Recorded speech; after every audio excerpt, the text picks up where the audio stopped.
Regardez ce qui se passe lorsqu'une Karen pro-Palestine défie Jonathan Sacerdotti à propos d'Israël en direct à la télévision britannique. Regardez bien. Nous sommes rejoints par le journaliste et militant contre l'antisémitisme Jonathan Sacerdotti. Et nous posons cette question maintenant. Faut-il interdire les manifestations pro-Palestine après la récente attaque terroriste? Jonathan, pensez-vous qu'elles devraient être interdites? Il y a beaucoup à dire en faveur de la liberté d'expression, et c'est l'une des choses que nous aimons protéger dans ce pays. Je pense que beaucoup de ces manifestations ont été délibérément organisées pour intimider.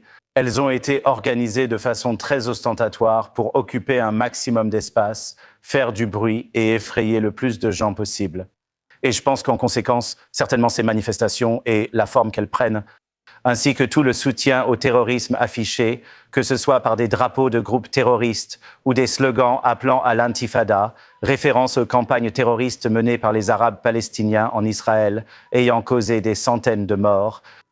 Ces choses, police, sont très intimidantes. Et la liberté d'expression n'autorise pas à intimider ou harceler d'autres Britanniques. Je pense que ces manifestations ont.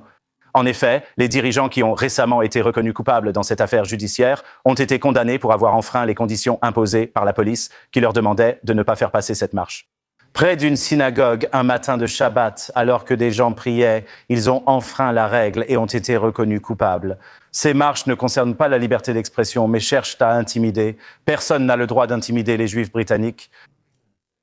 C'est une généralisation excessive. Il y aura toujours des brebis galeuses et la police doit absolument les identifier et s'en occuper. Mais ces marches, en fait, je pense que ce que vous faites en les qualifiant, comme Sula Bravo et d'autres personnes, de marches de la haine, c'est que vous faites exactement le contraire de ce que nous essayons de faire ici. Pour lutter contre l'antisémitisme, cessons d'être paresseux et imprudents sur la signification de ce terme. Cela ne veut pas dire que les milliers de personnes qui descendent dans la rue parce qu'elles désespèrent des actions du gouvernement israélien sont antisémites. J'ai vu un extrait de vous sur GB News où vous expliquiez que, selon vous, la montée de l'antisémitisme est due au fait que la BBC et Sky News déforment ce que fait Israël. Ne trouvez-vous pas que l'antisémitisme augmente ? Ce n'est pas justifié, mais on constate une hausse de l'antisémitisme liée aux actions du gouvernement israélien depuis le 7 octobre. Ce ne sont pas que mes propos, ce sont des faits. Pensez-vous qu'il y aura une prise de responsabilité un jour ? Je ne peux pas poser deux questions. Attendez, vous venez d'en poser une. En raison de l'environnement de radicalisation qui s'est développé ces dernières années. Vous pensez cela? Oui, je le pense. D'accord, moi non. D'accord, tu peux expliquer pourquoi?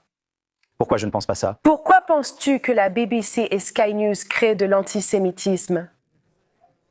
Je pose les questions, on ne va pas partir sur ce terrain. Pourquoi? Eh bien, parce que c'est un sujet annexe par rapport au problème principal, qui est la question dont je suis tout à fait prêt à discuter. Je n'en doute pas, mais le lien principal que Marina fait ici, c'est entre les actions de l'État d'Israël et la vie des personnes juives dans ce pays qui essaient simplement de vivre leur quotidien. Oui. Je pense que Marina a raison, car la vie des Juifs ici est affectée par une couverture biaisée des événements en Israël. C'est donc très difficile à faire dans un format court sur une émission comme celle-ci, mais on va essayer de le faire. Israël est engagé en ce moment, et depuis quelques années, mais en réalité depuis presque toute son existence, dans une guerre défensive contre l'islam djihadiste qui l'a envahi de plusieurs directions. Et peut-être que la version la plus marquante de cela que nous avons vu récemment, c'est celle que beaucoup de téléspectateurs qui n'ont pas vraiment suivi tout cela au cours des, 78 dernières années ont pu remarquer. Le 7 octobre 2023, lorsque des Palestiniens ont envahi Israël, tué, violé, assassiné, kidnappé des personnes de manière horrible, en ciblant des civils. Et donc Israël s'est engagé dans une guerre contre à la fois les personnes qui ont commis ces actes, mais aussi contre les terroristes djihadistes islamiques du Hezbollah qui ont rejoint le conflit au nord depuis le Liban et qui sont soutenus, financés et entraînés par la République islamique d'Iran. Et donc tout cela. Mais attendez une minute. Oui, donc lorsqu'il y a une couverture médiatique de cela dans ce pays et dans le monde entier, qui diabolise complètement et déforme les actions d'Israël, les guerres sont... Attendez, je réponds à votre question. Je l'ai dit, c'est complexe. Ça ne marche pas par tranche de 20 secondes. Je vais être aussi bref que possible. Mais lorsque la couverture de cela est très déformée, biaisée et unilatérale, comme je le pense, moi qui suis quelqu'un qui se spécialise dans ce domaine, qui couvre ce sujet pour le Spectateur et pour de nombreux autres médias, j'ai passé beaucoup de temps en Israël. Je suis allé à Gaza, j'y étais pendant la guerre de 12 jours, sous les tirs de missiles balistiques iraniens, dans les abris.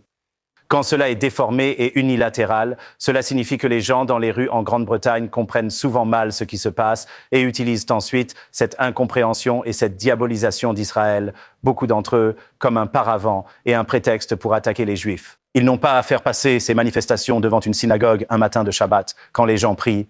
Ce n'est pas pour attaquer les Juifs, c'est tout.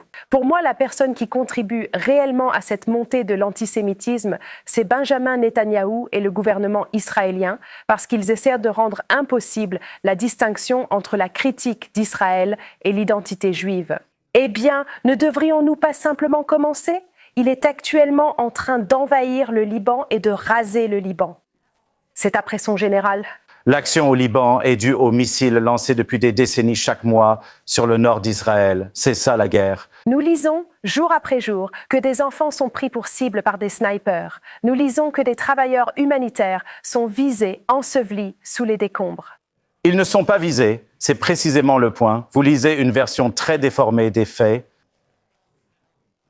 Je comprends votre point de vue et vous remercie, mais je ne vois pas comment vous pouvez dire cela ici. Regardez la situation en Israël, à Gaza et en Cisjordanie et avoir des inquiétudes à ce sujet sur la façon dont Israël s'est comporté depuis avant octobre. Le 7 octobre, on obtient en quelque sorte une version déformée de la réalité de ce qui se passe dans cette partie du monde.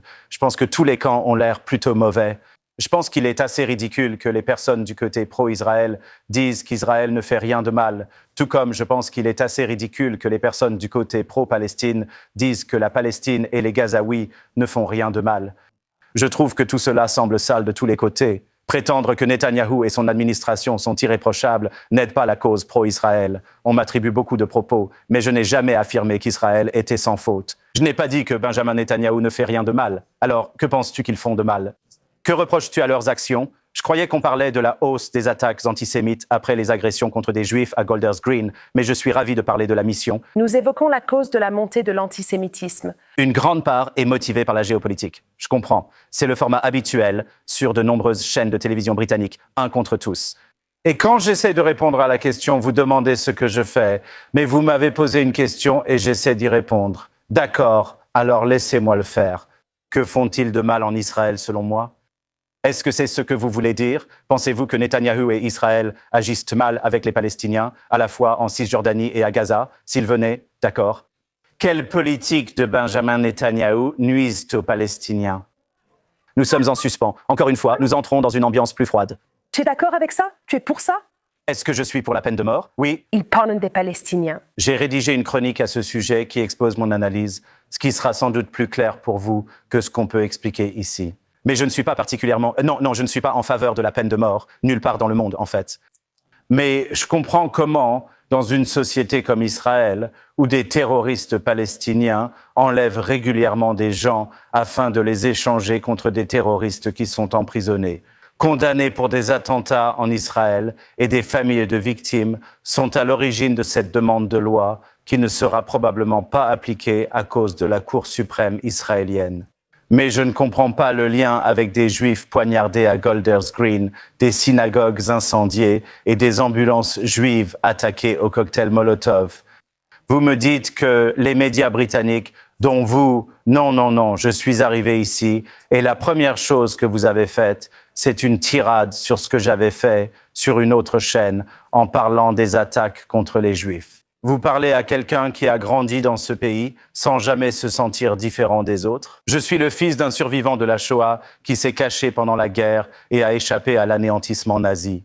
Les Juifs dans ce pays, à cause de la montée de l'antisémitisme, et oui, à cause de tout ce qu'ils ont vu lors de ces manifestations, ainsi que des nombreux panneaux et slogans, comme « Chaiba, Chaibe, Yahya », un chant islamique évoquant une guerre contre les Juifs, ainsi que les drapeaux du djihad. Il y a aussi des groupes juifs dans ces manifestations. Il y a de l'antisémitisme. Donc t'as raison.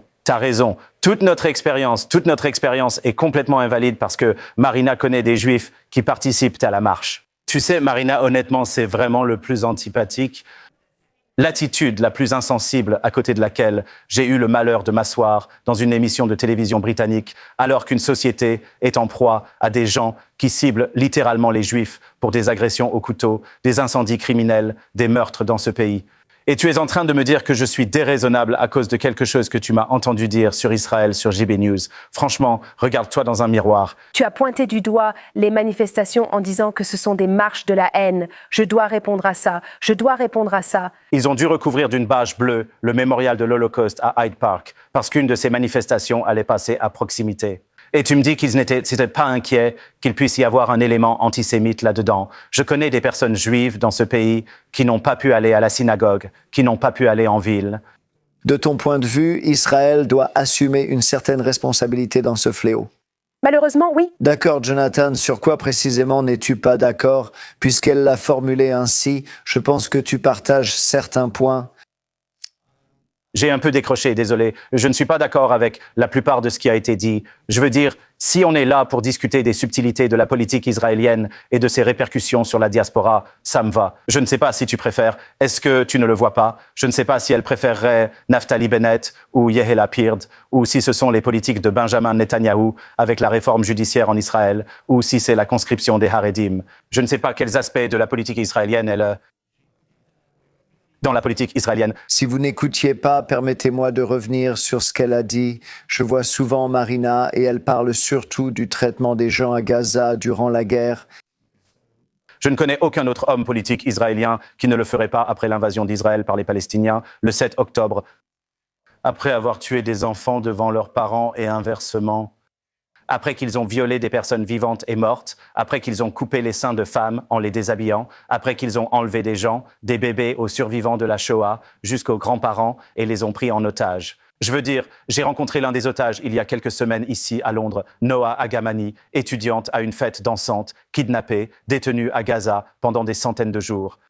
Je ne connais aucun autre homme politique dans ce pays qui n'ait pas mené de guerre contre les Palestiniens. Et étant donné cela, vous savez, c'est tellement ennuyeux de devoir répéter tous les arguments sur la façon de mener une guerre contre un groupe djihadiste islamique qui détient délibérément des otages et cible des civils. On en revient à cela. Ce que les gens contestent, c'est... Bien sûr. Bien sûr, absolument. Et tout le monde défendait Israël et le droit d'Israël à se défendre, bien sûr. Et ce que tu as décrit est bouleversant. Mais cela veut-il dire que tu vas commettre un génocide, affamer des gens? Il y a... Oh, allez, voyons. Nous avons des bébés qui meurent. Il y a un mandat d'arrêt contre Netanyahou à cause du blocage de l'aide. Et Karim Khan, le procureur qui a précipité sa propre procédure, l'a abandonné pour faire cela. Karim Khan, le procureur de la CIJ, dont il vient d'être révélé qu'il a été soutenu par le Qatar pour faire cela et qui a eu des accusations d'agression sexuelle contre des femmes à la CIJ. C'est vrai, mais c'est ce qui se passe. Quand on essaye de parler d'antisémitisme dans ce pays, voilà ce qui se passe. Donc, Jonathan... Personne ne meurt de faim. Aucun enfant n'est ciblé par des snipers. De quoi parles-tu? Faisons une pause. Pourquoi cette pause? Personne ne meurt de faim, ni n'est pris pour cible par des snipers. Faisons une pause. Je ne comprends pas ce que c'est. Maintenant. Tu as invité un juif pour parler de l'antisémitisme sur la chaîne 5 d'accord, et ensuite tu voulais discuter de ses liens avec Israël. Et littéralement, tout ce que tu as fait, c'est mettre quelqu'un à côté de moi qui ne connaît pas grand-chose à la politique israélienne. Es-tu déjà allé à Gaza? Tu as vu? Je n'ai pas besoin d'y aller. Qu'est-ce que tu sais de la guerre? Qu'est-ce que tu sais de l'histoire du conflit israélo-arabe? Qu'est-ce que tu sais du djihadisme islamique? Qu'est-ce que tu sais du Coran? Qu'est-ce que tu sais de l'islam? Qu'est-ce que tu sais du judaïsme? Ça a commencé bien avant que ça n'arrive.